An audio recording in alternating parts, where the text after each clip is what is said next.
ਓੰਕਾਰ ਸਤਿਨਾਮ ਕਰਤਾ ਪੁਰਖ ਨਿਰਭਉ ਨਿਰਵੈਰ ਅਕਾਲ ਮੂਰਤ ਅਜੂਨੀ ਸੈਭੰ ਗੁਰ ਪ੍ਰਸਾਦ ਜਪ ਆਦ ਸੱਚ ਜੁਗਾਦ ਸੱਚ ਹੈ ਭੀ ਸੱਚ ਨਾਨਕ ਹੋਸੀ ਭੀ ਸੱਚ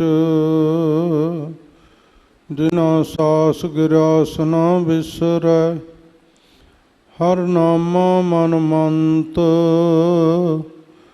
ਧਨ ਸੇਈ ਨਾਨਕਾ ਪੂਰਨ ਸੋਈ ਸੰਤ। ਪਰਮ ਸਨਮਾਨਯੋਗ ਗੁਰੂ ਰੂਪ ਗੁਰੂ ਖਾਲਸਾ ਸਤ ਸੰਗਤ ਜੀ, ਵਾਹਿਗੁਰੂ ਜੀ ਕਾ ਖਾਲਸਾ ਵਾਹਿਗੁਰੂ ਜੀ ਕੀ ਫਤਿਹ। ਆਪ ਸਰਬੱਤ ਸੰਗਤਾਂ ਬਹੁਤ ਬਹੁਤ ਵੱਡਿਆਂ ਭਾਗਾਂ ਵਾਲੇ ਹੋ, ਜਿਨ੍ਹਾਂ ਨੂੰ ਗਰੀਬ ਨਵਾਜ ਤਖਤ ਚਬਰ ਛਤਰ ਦੇ ਮਾਲਕ ਸਤਿਗੁਰੂ ਦਸਾਂ ਪਾਤਸ਼ਾਹੀਆਂ ਦੇ ਪਾਵਨ ਪ੍ਰਤੱਖ ਸਰੂਪ ਸਤਿਗੁਰੂ ਧੰਨ ਧੰਨ ਸਤਿਗੁਰੂ ਸ੍ਰੀ ਗੁਰੂ ਗ੍ਰੰਥ ਸਾਹਿਬ ਸੱਚੇ ਪਾਤਸ਼ਾਹ ਮਹਾਰਾਜ ਜੀ ਦੀ ਪਾਵਨ ਪਵਿੱਤਰ ਹਜ਼ੂਰੀ ਵਿਖੇ ਜੁੜ ਕਰਕੇ ਗੁਰਦੁਆਰਾ ਕਰਮਸਰ ਰਾੜਾ ਸਾਹਿਬ ਵਿਖੇ ਮਹਾਨ ਮਹਾਂਪੁਰਖ ਜੀਵਨ ਮੁਕਤ ਮਹਾਂਪੁਰਖ ਹੋਤੀ ਮਰਦਾਨ ਸੰਪਰਦਾਇ ਦੇ ਮਹਾਨ ਮੁਖੀ ਮਹਾਂਪੁਰਖ ਸੰਤ ਬਾਬਾ ਈਸ਼ਰ ਸਿੰਘ ਜੀ ਰਾੜਾ ਸਾਹਿਬ ਵਾਲਿਆਂ ਦੇ ਸਾਲਾਨਾ ਜੋੜ ਮੇਲੇ ਦੇ ਸਮਾਗਮਾਂ ਉੱਤੇ ਹਾਜ਼ਰੀਆਂ ਭਰਨ ਦਾ, ਸਤ ਸੰਗਤ ਕਰਨ ਦਾ ਸ਼ੁਭ ਸੁਭਾਗਾ ਸਮਾਂ ਪ੍ਰਾਪਤ ਹੋ ਰਿਹਾ ਹੈ। ਦਾਸ ਤੋਂ ਪਹਿਲਾਂ ਆਪ ਜੀ ਨੇ ਬਹੁਤ ਹੀ ਸਨਮਾਨਯੋਗ ਸਿੰਘ ਸਾਹਿਬ ਗਿਆਨੀ ਇਕਬਾਲ ਸਿੰਘ ਜੀ ਦੀ ਰਚਨਾ ਤੋਂ ਬਹੁਤ ਸੁੰਦਰ ਗੁਰਮਤਿ ਦੀਆਂ ਵਿਚਾਰਾਂ ਆਪ ਜੀ ਨੇ ਸਰਵਣ ਕੀਤੀਆਂ ਹਨ। ਸਤਿਗੁਰੂ ਜੀ ਦੀ ਪਾਵਨ ਗੁਰਬਾਣੀ ਦਾ ਫਰਮਾਨ ਹੈ, ਗੁਰਮੁਖ ਕੋਟ ਉਧਾਰ ਦਾ ਭਾਈ ਦੇ ਨਾਵੈ ਏਕ ਕਣੀ। ਜਿਹੜਾ ਗੁਰਮੁਖ ਹੁੰਦਾ ਹੈ, ਪਹਿਲਾਂ ਉਹ ਸਤਿਗੁਰੂ ਦੇ ਦਰ ਤੋਂ ਨਾਮ ਦੀ ਦਾਤ ਨੂੰ ਪ੍ਰਾਪਤ ਕਰਕੇ ਉਸ ਨਾਮ ਦੀ ਆਪ ਕਮਾਈ ਕਰਦਾ ਹੈ। ਫਿਰ ਉਸ ਨਾਮ ਦੀ ਕਮਾਈ ਦੀ ਬਰਕਤ ਦੇ ਵਿੱਚੋਂ ਕਰੋੜਾਂ ਲੱਖਾਂ ਪ੍ਰਾਣੀਆਂ ਨੂੰ ਨਾਮ ਦੀ ਬਰਕਤ ਦੇ ਨਾਲ ਜੋੜ ਕਰਕੇ ਇਸ ਸੰਸਾਰ 'ਤੇ ਪਰਉਪਕਾਰ ਕਰਦਾ ਹੋਇਆ ਜੀਵਾਂ ਦਾ ਭਲਾ ਕਰਦਾ ਹੈ।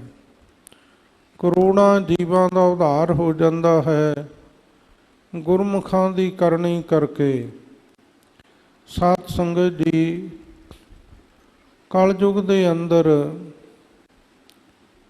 ਕਠਿਨ ਸਾਧਨ ਜਿਹੜੇ ਕਰਨੇ ਬੜੇ ਹੀ ਔਖੇ ਸਨ।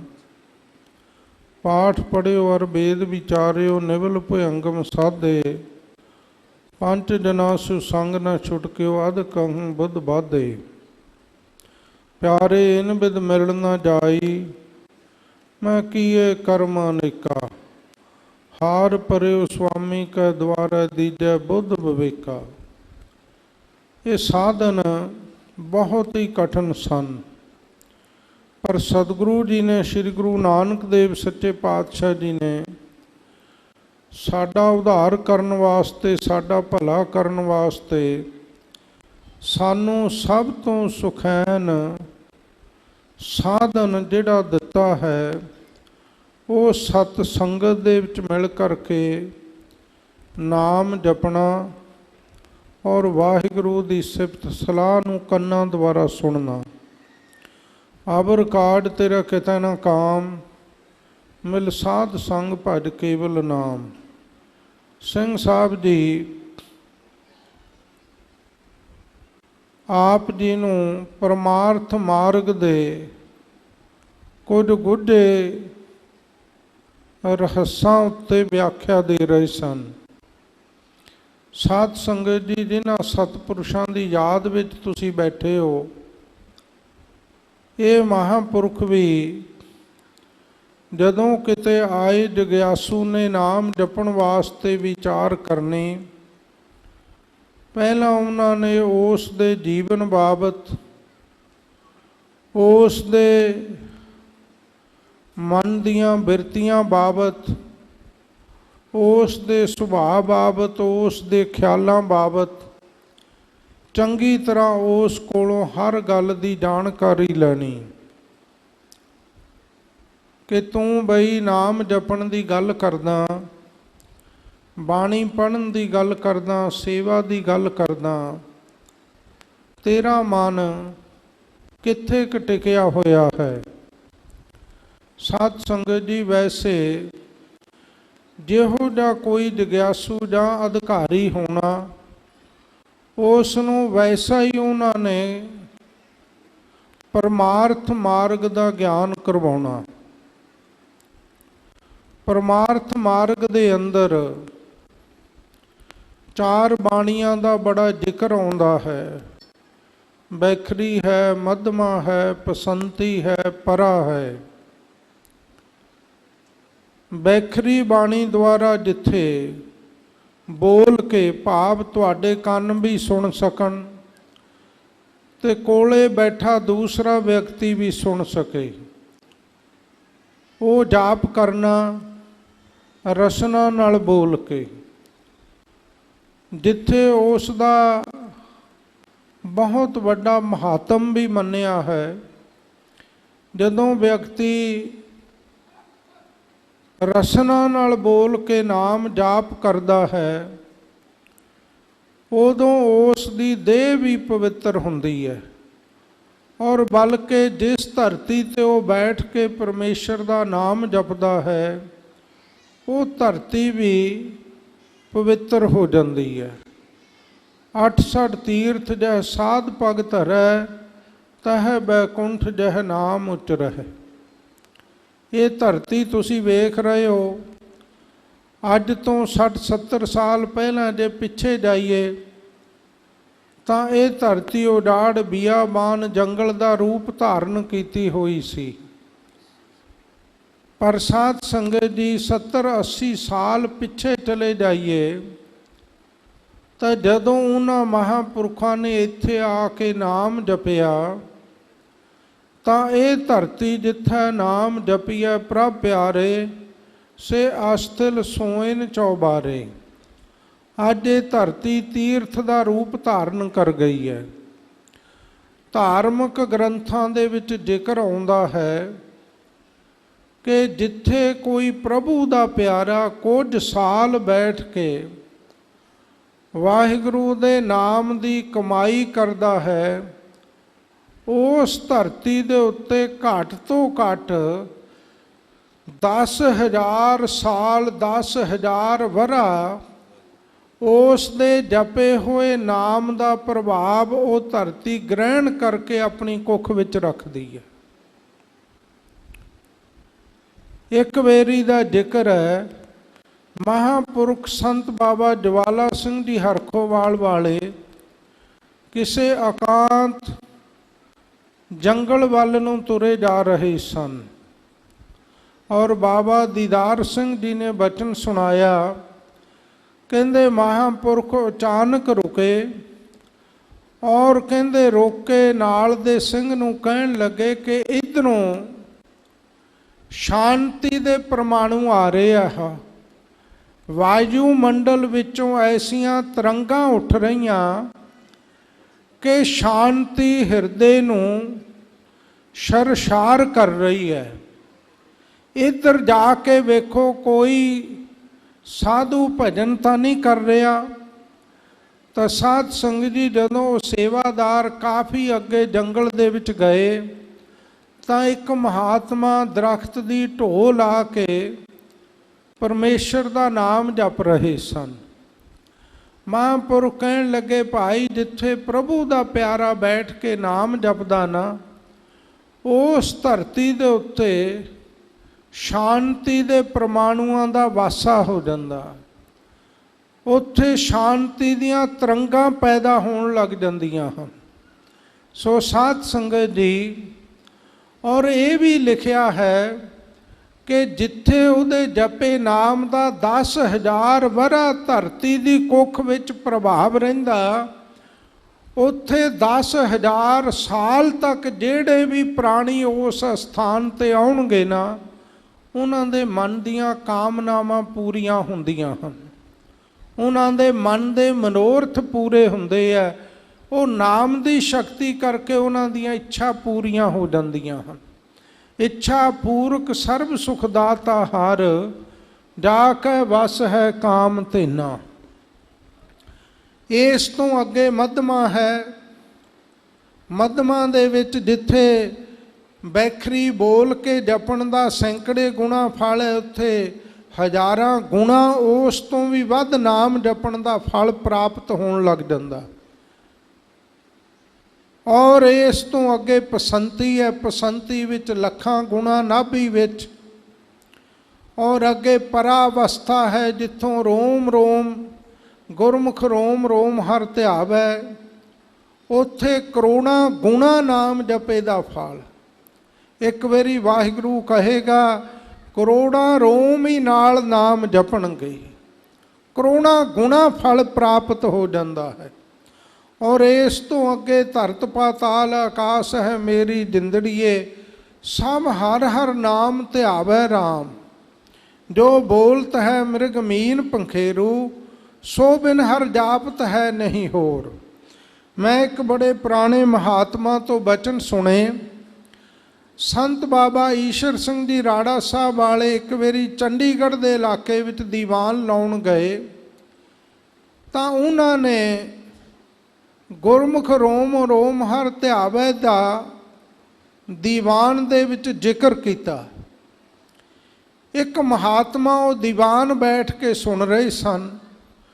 ਜਦੋਂ ਮਹਾਂਪੁਰਖ ਦੀਵਾਨ ਲਾ ਕੇ ਸਮਾਪਤੀ ਤੋਂ ਬਾਅਦ ਜਾਣ ਲੱਗੇ, ਉਸ ਮਹਾਤਮਾ ਨੇ ਮਹਾਂਪੁਰਖ ਸੰਤ ਬਾਬਾ ਈਸ਼ਰ ਸਿੰਘ ਜੀ ਨੂੰ, ਰਾੜਾ ਸਾਹਿਬ ਵਾਲੇ ਮਹਾਂਪੁਰਖਾਂ ਨੂੰ ਆ ਕੇ ਬੇਨਤੀ ਕੀਤੀ ਕਿ ਜਿਹੜੀ ਰੋਮ ਰੋਮ ਦੀ ਅਵਸਥਾ ਦਾ ਤੁਸੀਂ ਜ਼ਿਕਰ ਕੀਤਾ ਹੈ, ਕਿਸੇ ਗੁਰਮੁਖ ਦੀ ਐਸੀ ਅਵਸਥਾ ਹੋ ਵੀ ਸਕਦੀ ਹੈ,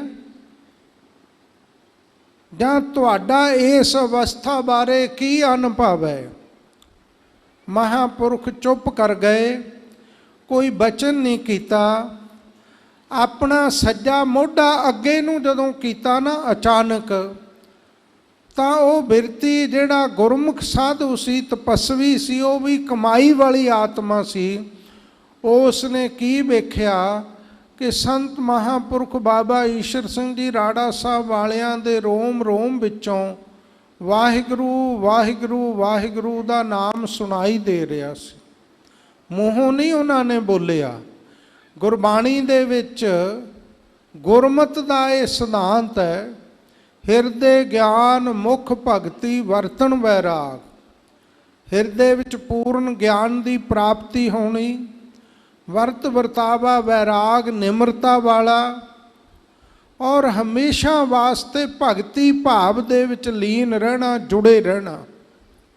ਸੋ ਸਾਧ ਸੰਗਤ ਜੀ, ਜਿੱਥੇ ਉਹਨਾਂ ਨੇ ਐਸੀਆਂ ਮਹਾਨ ਆਤਮਿਕ ਅਵਸਥਾਵਾਂ ਦਾ ਆਪਣੇ ਜੀਵਨ ਵਿੱਚ ਵਰਣਨ ਕੀਤਾ ਨਾ, ਉੱਥੇ ਇਹ ਸਾਰੀਆਂ ਅਵਸਥਾਵਾਂ ਦੇ ਵਿੱਚੋਂ ਦੀ ਉਹ ਮਹਾਂਪੁਰਖ ਆਪ ਲੰਘੇ ਹੋਏ ਸਨ। ਔਰ ਉਹਨਾਂ ਨੇ ਲੱਖਾਂ ਪ੍ਰਾਣੀਆਂ ਨੂੰ, ਇੱਕ ਨਹੀਂ ਦੋ ਨਹੀਂ, ਲੱਖਾਂ ਪ੍ਰਾਣੀਆਂ ਨੂੰ ਉਹਨਾਂ ਨੇ ਧੰਨ ਸ਼੍ਰੀ ਗੁਰੂ ਗ੍ਰੰਥ ਸਾਹਿਬ ਸੱਚੇ ਪਾਤਸ਼ਾਹ ਜੀ ਦੇ ਨਾਲ ਜੋੜਿਆ। ਅਣਗਿਣਤ ਪ੍ਰਾਣੀਆਂ ਨੂੰ ਉਹਨਾਂ ਨੇ ਪ੍ਰੇਰਨਾ ਦੇ ਦੇ ਕੇ ਅੰਮ੍ਰਿਤ ਛਕਾਇਆ। ਡਾਕਟਰ ਭਾਈ ਵੀਰ ਸਿੰਘ ਜੀ ਲਿਖਦੇ ਹੈ, ਜੁੜਿਆ ਗੁਰਮੁਖ ਆਪ ਜੋੜੇ ਹੋਰ ਨਾ, ਤਰਿਆ ਗੁਰਮੁਖ ਆਪ ਤਾਰੇ ਹੋਰ ਨਾ। ਜੁੜ ਚੁੱਕਾ ਜਿਹੜਾ ਗੁਰਮੁਖ ਹੈ, ਉਹ ਦੂਸਰਿਆਂ ਨੂੰ ਜੋੜਦਾ। ਜਿਹੜਾ ਆਪ ਤਰਿਆ, ਆਪ ਤਰਨ ਤਾਰੇਨ ਸ੍ਰਿਸ਼ਟਾ। ਭਾਈ ਗੁਰਦਾਸ ਜੀ ਕਹਿੰਦੇ ਹੈ, ਜਿਹੜਾ ਆਪ ਤਰ ਚੁੱਕਾ ਹੈ, ਉਹ ਸ੍ਰਿਸ਼ਟੀ ਨੂੰ ਤਾਰਨ ਦੇ ਸਮਰੱਥ ਹੁੰਦਾ ਹੈ। ਸੋ ਗੁਰੂ ਘਰ ਦੇ ਵਿੱਚ जिथे गुरबाणी का 10 गुरु साहिबानां का बहुत वड्डा सन्मान है, उत्थे नाम जपण वालियां दा भी सन्मान है। सतगुरु कहंदे है, जिन्नी नाम ते आया गए मसक्कत काल, नानक ते मुख उजले केती छुट्टी नाल। और नाम जपण वालियां दी किन्नी महिमा कीती है। हर मन तन वसिया सोई, जय जयकार करे सब कोई। संसार भी उन्हां दी जय जयकार करदा। और नाम जपण वालियां दा किन्ना सन्मान है। तै साहिब की बात जे आखै, कौ नानक क्या कीजै। सीस वड्डे कर बैसन दीजै, बिन सिर सेव करीजै। कि जिहड़ा नाम की गल भी करदा ना, उस दे बैठण वास्ते अपने धड़ दा मूढ़ा बना देना ते अपना सिर कट के उहदे चरनां विच भेटा रख देनी। धन बाबा दीप सिंह जी ने एक करिश्मा करके विखाया अपने जीवन विच। भाव नाम जपण वालियां दा इन्ना वड्डा सन्मान और सत्कार गुरु घर दे विच। और अरदास दे भी बोल हन, जिन्हां नाम जपिया वंड के छकिया, देग चलाई तेग वाही। ऐसे गुरसिखां दी कमाई दा नेता प्रति ध्यान धारण की गल की गई है। भाव उन्हां नूं अपने ध्यान विच लियाउण दे नाल की होएगा कि तुहाडा मन भी वाहिगुरू दे नाम विच जुड़ जाएगा, तुहाडा मन भी सेवा विच जुड़ जाएगा, सिमरन विच जुड़ जाएगा। सो साध संगत जी, ऐसी महान पवित्र आत्मा महापुरुख संत बाबा ईश्वर सिंह जी राड़ा साहिब वालियां दी सालाना याद दे विच आप जुड़ के बैठे हो। और उन्हां महापुरुखां दी महान इस अस्थान ते जो घालना घाली है, उस दा अज तुसी प्रतख रूप दे विच जलवा वेख रहे हो कि लखां प्राणी अज इस स्थान ते आके हाजरियां भर रहे हैं। और हज़ारां प्राणी रोजाना इत्थों लंगर छकते हैं। नाम बाणी का इत्थे कथा कीर्तन का प्रवाह हमेशा ही चलता रहिंदा। और इस संप्रदाय के मुखी महापुरुष संत बाबा बलजिंदर सिंह जी राड़ा साहिब वाले उन्हां सतपुरुषां दे पाए पूरनियां ते चल के उस तरह ही इस जथेबंदी दियां महान सेवावां घालना भरपूर सेवावां कर रहे हैं। इलैक्ट्रॉनिक युग है और इस युग दे विच उन्होंने बहुत वड्डे वड्डे कारज आप बड़ी सख्त मशक्कत मेहनत घालना करके कीते है। और ये सारे कौम की खातर उन्होंने द्वारा कारज होए ते हो रहे हैं। सो मैं जिथे सारी संगत का धन्यवाद करदा, उत्थे ये बेनती करांगा कि महापुरुष ये बचन तुहाडे पास दोहराउंदे रहे कि भाई जिन्हां ने सिखां दे घर विच जन्म लिया, वो माई भाई गुरु महाराज जी की बख्शिश खंडे बाटे का अमृत छकण गुरु वाले बन, जेड़े रोमां दी केसां दी बेदबी करते हैं, केस साबत सूरत रखण। अज छोटे छोटे बच्चों के मापे केस कट के उन्होंने बचपन विच ही केसां तो रहत करी जाते हैं। केस साडी मुढ़ली निशानी है सिक्खी दे स्वरूप दी। इस करके अपने बच्चों के केस ना कटाओ, उन्हां दे केस साबत सूरत रखो और नशियां तो अपनी कौम नूं बचाइए ते आप भी बचीए। धन श्री गुरु ग्रंथ साहब सच्चे पातशाह जी दे नाल जुड़ के अपना जीवन सफल करिए। मेरी इहो ही बेनती आप संगतां दे चरनां विच, सारियां संगतां दा, महापुरखां दा और संत बाबा बलजिंदर सिंह जी राड़ा साहिब वालियां दा, संत बाबा जगजीत सिंह जी हरखोवाल वाले उचेचे तौर पर पहुँचे है। सो इन्हां सारियां हस्तियां दा जिन्ने भी स्टेज ते महापुरख आए है, सारियां दा ही रोम रोम करके धन्यवाद है। भुल्लां चुक्कां खिमा करनियां, इतनी हाजरी प्रवान करनी।